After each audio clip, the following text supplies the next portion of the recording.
ಎಲ್ಲಿಂದ ಶುರು ಮಾಡಲಿ ಅಂತ ಯೋಚನೆ ಮಾಡ್ತಾ ಇದ್ದೀನಿ. ಓಕೆ, ಮೊದಲನೇದಾಗಿ ಇವತ್ತು ಸಂಜೆ ಇಲ್ಲಿಗೆ ಬರೋದಕ್ಕೆ ನಾನು ಅಪ್ಪ ಅಮ್ಮನ ಜೊತೆ ಕೂತ್ಕೊಂಡು ಟೀ ಕುಡಿತಾ ಟಿ ವಿ ನೋಡ್ಬೇಕಾದ್ರೆ ನಮ್ಮ ಚಂದನ ವಾಹಿನಿಯಲ್ಲಿ ಡಾಕ್ಟರ್ ರಾಜ್ಕುಮಾರ್ ಅವರ ಇಂಟರ್ವ್ಯೂ ಬರ್ತಾ ಇತ್ತು. ಹಳೇ ಇಂಟರ್ವ್ಯೂ, ಅದನ್ನು ರೀಪ್ಲೈ ಮಾಡೋದು. ಸೊ ಅದರಲ್ಲಿ ಅವ್ರ ಕಾಂಪೇರ್ ಕೇಳಿದ್ರು, ಸರ್ ಇಷ್ಟೊಂದು ಒಳ್ಳೊಳ್ಳೆ ಸಿನಿಮಾಗಳು ನಿಮಗೆ ಸಿಕ್ಕಿದ್ದಾದರೂ ಹೇಗೆ ಅಂತ.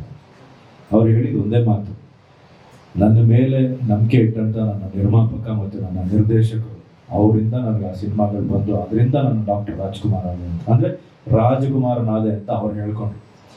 ಸೊ ಹಾಗೆ ನಾನು ಇವತ್ತು ನಮ್ಮ ನಿರ್ಮಾಪಕರಿಗೆ, ನಮ್ಮ ನಿರ್ದೇಶಕರಿಗೆ ತುಂಬ ಧನ್ಯವಾದಗಳನ್ನ ತಿಳಿಸ್ತೀನಿ. ಯಾಕಂದ್ರೆ ಅವರು ನನಗೆ ಸಿನಿಮಾ ಕೊಟ್ಟಿರಲಿಲ್ಲ ಅಂದರೆ ಬಹುಶಃ ಈ ಸಿನಿಮಾ ನನ್ನ ಕೈ ಬಿಟ್ಟು ಹೋಗ್ತಿತ್ತು, ಏನೋ ಗೊತ್ತಿಲ್ಲ. ಸೊ ಸಿನಿಮಾ ಹೇಗೆ ಬಂತು ಅಂದರೆ ನಮ್ಮ ಕಿಶೋರ್ ಅವರು ನನಗೆ, ನೀವು ನಂಬ್ತಿರೋ ಬಿಡ್ತಿರೋ, ನನ್ನನ್ನು ಬಿಡಲೇ ಇಲ್ಲ ಅವರು. ಸರ್ ಒಂದ್ಸರಿ ಕತೆ ಕೇಳಿ ಅಂದರು. ಸರಿ ಬಂದು ಕತೆ ಕೇಳಿ ಏನಿಲ್ಲ ಸರ್, ಸಿನಿಮಾ ತೋರಿಸ್ತೀನಿ ಅಂದರು. ಸಿನಿಮಾನ ಹೇಗೆ ತೋರಿಸ್ತೀರಾ ಅಂದರೆ, ತೋರಿಸ್ತೀನಿ ಸರ್, ನಾನು ಆ್ಯನಿಮೇಷನ್ ಮಾಡಿದ್ದೀನಿ, ತೋರಿಸ್ತೀನಿ. ಸೊ ಸರಿ ಒಂದ್ಸರಿ ಬನ್ನಿ ನೋಡೋಣ ಅಂತ ಹೇಳಿದಾಗ ನಮ್ಮ ನಂಜಣ್ಣನ ಆಫೀಸಲ್ಲಿ ಟೆರರ್ ಚಿತ್ರದ ಏನೋ ಮಾತುಕತೆ ಮಾಡ್ತಾ ಕೂತಿದ್ವಿ. ಅಲ್ಲಿ ಬಂದು ನನಗೆ ಇಡೀ ಸಿನಿಮಾವನ್ನು ತೋರಿಸಿದ್ರು. ಆ ಸಿನಿಮಾ ನೋಡಿದಾಗಲೇ ನಾನು ಅಷ್ಟು ಇಂಪ್ರೆಸ್ ಆಗ್ಬಿಟ್ಟಿದ್ದೆ, ಎಷ್ಟು ಚೆನ್ನಾಗಿ ಆ ಆ್ಯನಿಮೇಷನ್ನ ಮಾಡಿದ್ರು ಅಂದರೆ. It was very gripping. So ಇದು ಸಿನಿಮಾ ಆದಾಗ ಇನ್ನೂ ಚೆನ್ನಾಗಾಗುತ್ತೆ ಅಂತ ಅನಿಸಿ ಕೊನೆಗೆ ಅವರು ಒಂದು ಮಾತು ಹೇಳಿದ್ರು ನನಗೆ, sir it will be one of the best films in your career ಅಂತ ಹೇಳಿದ್ರು. ಅದು ಬಹುಶಃ ನಾನು ಸಿನಿಮಾ ನೋಡಿದ್ಮೇಲೆ ನಾವು ರಫ್ ಕಾಪಿ ನೋಡಿದಾಗ ಅದು ಅನ್ನಿಸ್ತು, I think it will be another feather in my cap.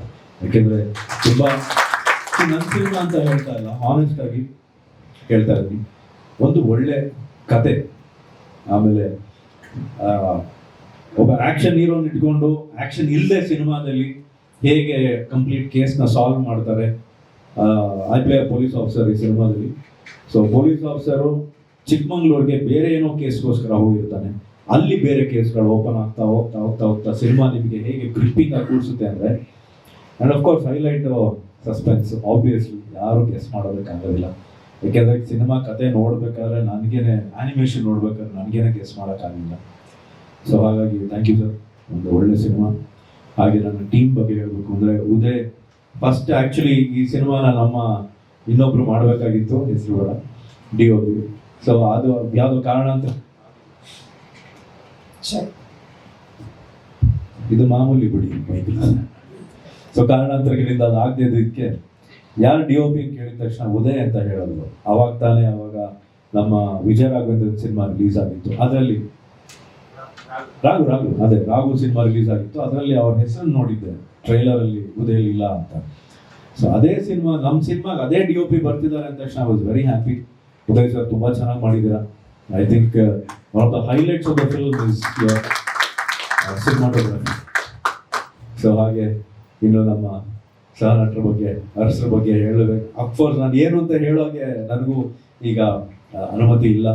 Subbulakshmi ಅವರಾಗಿರ್ಬೋದು, ಪ್ರತಿಯೊಬ್ಬರು. ಆ್ಯಂಡ್ ಸ್ಪೆಷಲ್ ಮೆನ್ಷನ್ ಟು ನನ್ನ ನಾಯಕ ನಟಿ ರಂಜನಿ ಅವರಿಗೆ.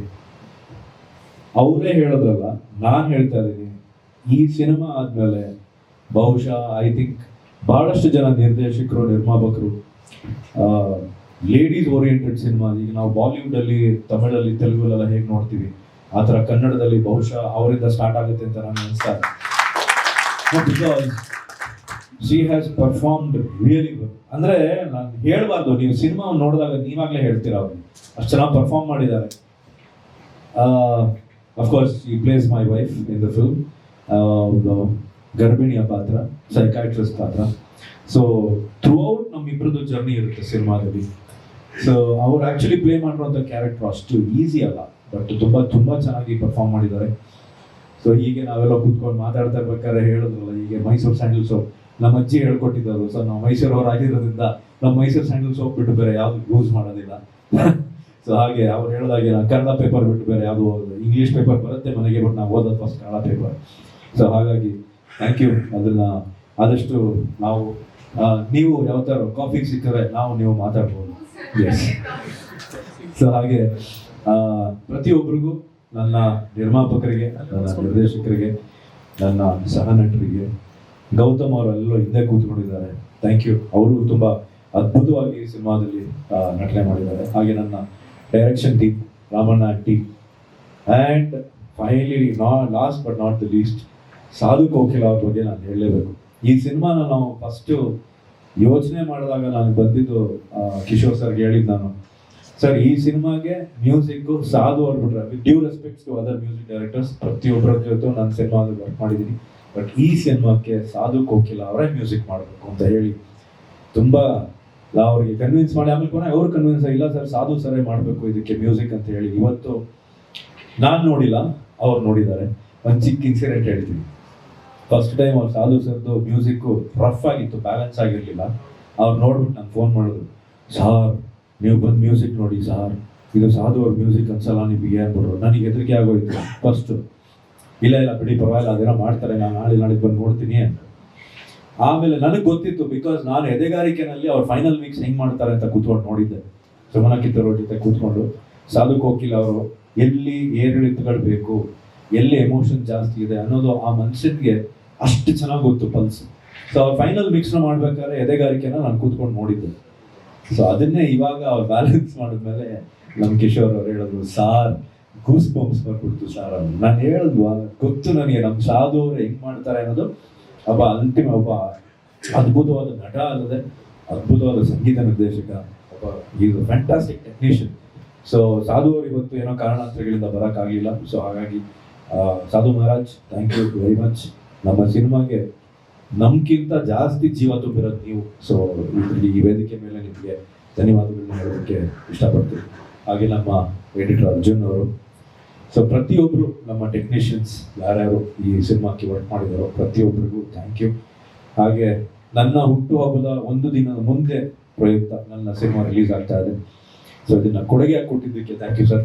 I think it is one of the best gifts I received. ಆಮೇಲೆ ಈ ವೇದಿಕೆ ಮೇಲೆ ಒಂದು ನಮ್ಮ ಕನ್ನಡ ಕಲಾಭಿಮಾನಿಗಳಿಗೆ, ಪ್ರೇಕ್ಷಕರಿಗೆ ಒಂದು ರಿಕ್ವೆಸ್ಟ್ನ ಮಾಡೋದಕ್ಕೆ ಇಷ್ಟಪಡ್ತೀನಿ. ಭಾಳಷ್ಟು ಜನ ನಮ್ಮ ಕನ್ನಡಿಗರು ಇವತ್ತು ಥಿಯೇಟರ್ಗೆ ಬರ್ತಾ ಇಲ್ಲ. ತುಂಬ ಒಂದು ಬೇಸರದ ಸಂಗತಿ ಆಗಿದೆ. ಭಾಳಷ್ಟು ಸಿನಿಮಾಗಳು ರಿಲೀಸ್ ಆಗ್ತಾ ಇದೆ, ಬಟ್ ಜನರ ಕೊರತೆಯಿಂದ 1-2 ದಿನದಲ್ಲೇ ಸಿನಿಮಾಗಳನ್ನ ತೆಗೆದಾಕ್ತಾ ಇದೆ. ಒಳ್ಳೊಳ್ಳೆ ಸಿನಿಮಾಗಳು ಬರ್ತಾ ಇದೆ, ಬಟ್ ಜನ ಬರ್ತಾ ಇಲ್ಲ ಥಿಯೇಟರ್ಗೆ. ಮೊನ್ನೆ ರೀಸೆಂಟಾಗಿ ಯಾರೋ ಒಬ್ರು ಕೇಳಿದ್ರು, ಯಾವ ಸಿನಿಮಾ ಬೇಡ ಸರ್, ಯಾವ ಬರುತ್ತೆ ಸರ್ OTTಗೆ ಅಂತ. ಯಾಕೆ ಅದನ್ನು ಕೇಳ್ತಾ ಇದ್ದೀರಲ್ಲ, OTT ನೋಡ್ಬೋದಲ್ಲ ಸರ್ ಸಿನಿಮಾ ಅಂತ. ಈ OTT ಅನ್ನೋದು ಹೆಂಗಾಗ್ಬಿಟ್ಟಿದೆ ನಮಗೆ ಅಂದರೆ, ಸಿನಿಮಾ ಅಲ್ಲಿಗೆ ಬರುತ್ತೆ ಅನ್ನೋದು ಅವ್ರಿಗೆ ಡೆಫಿನೆಟ್ ಆಗ್ಬಿಟ್ಟಿದೆ. ಸೊ ದಯವಿಟ್ಟು ನಾನು ಹೇಳೋದೇನೆಂದರೆ, OTT ಬಂದಾಗ ಮತ್ತೆ ಒಂದ್ಸರಿ ನೋಡಿ, ನೋ ಪ್ರಾಬ್ಲಮ್, ಬಟ್ ದಯವಿಟ್ಟು ಸಿನಿಮಾವನ್ನು ಥಿಯೇಟ್ರಿಗೆ ಬಂದು ನೋಡಿ. ಏಕೆಂದರೆ ನೀವು ಬಂದು ಸಿನಿಮಾದಲ್ಲಿ ಥಿಯೇಟ್ರಲ್ಲಿ ಸಿನಿಮಾವನ್ನು ನೋಡಿದ್ರೆ ನಮಗೆ ಇನ್ನೂ ಒಳ್ಳೊಳ್ಳೆ ಸಿನಿಮಾಗಳು ಮಾಡೋದಕ್ಕೆ ನಮಗೊಂದು ಉತ್ತೇಜನ ಸಿಗ್ದಂಗೆ ಆಗುತ್ತೆ. ಸೊ ಈ ವೇದಿಕೆ ಮೇಲೆ ನಾನು ಪ್ರತಿಯೊಬ್ಬರಿಗೂ ಕೇಳ್ಕೊಳ್ಳೋದು, ಕನ್ನಡ ಸಿನಿಮಾವನ್ನು ಫಸ್ಟ್ ಪ್ರಿಫರೆನ್ಸ್ ಕೊಟ್ಟು, ಮೊದಲನೇ ಆದ್ಯತೆ ಕನ್ನಡ ಸಿನಿಮಾ ಕೊಟ್ಟು, ಕನ್ನಡ ಸಿನಿಮಾಗಳನ್ನ ಬೆಳೆಸಿ, ಕನ್ನಡ ಸಿನಿಮಾಗಳನ್ನ ಉಳಿಸಿ, ಅದು ನಿಮ್ಮ ಕೈಲಿದೆ. ಸೊ ಹಾಗೆ ಮತ್ತೆ ನನ್ನ ಟೆರರ್ ಚಿತ್ರದ ನಿರ್ಮಾಪಕರಾದ ಮಂಜುನಾಥ್ ಗೌಡರಿಗೆ, ನನ್ನ ನಿರ್ದೇಶಕ ರಂಜನ್ಗೆ, ಅವ್ರ ಅಸೋಸಿಯೇಟ್ ಡೈರೆಕ್ಟರ್ ಚಿಂಟು ಅವ್ರಿಗೆ, ನಮ್ಮ ಕೃಷ್ಣ ಸರ್ಗೆ, ಆಮೇಲೆ ಆ ನಿರ್ಮಾಪಕರ ಮಗನಿಗೆ, ಪ್ರತಿಯೊಬ್ಬರಿಗೂ ನನ್ನ ತುಂಬ ಹೃದಯ ಧನ್ಯವಾದಗಳು. ಆ್ಯಂಡ್